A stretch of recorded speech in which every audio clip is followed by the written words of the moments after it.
Ay, hindi niya pinalagpas dito sa QC. Tingnan mo naman. Kahit dito sa QC, nagdadamo. Oh, sarap na sarap. Saan ka pa? Masarap daw dito yung damo sa QC. Ayan, nandito kami sa may poolside. Ayan, gusto niya yan. Diyan mag-bite-bite ng damo. Nagkinambing na naman siya. Nagkinambing na naman si Pinglay. Sarap ng damo.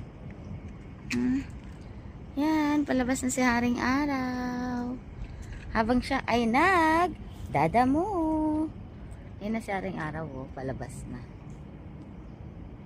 Super ganda ng nature talaga. Super ganda talaga dito. The best talaga para sa mga pets and sa mga, ayan, gusto mag-unwind. And the wifi is giving, ha? Sometimes pag ganito yung location, yung wifi is super mahina, diba? But this one, hindi guys. Araw-araw, minuto ako mag-upload. Talaga, napakaganda ng wifi. So, balik tayo kay Happy. Ayan, kumakain pa rin siya ng damo.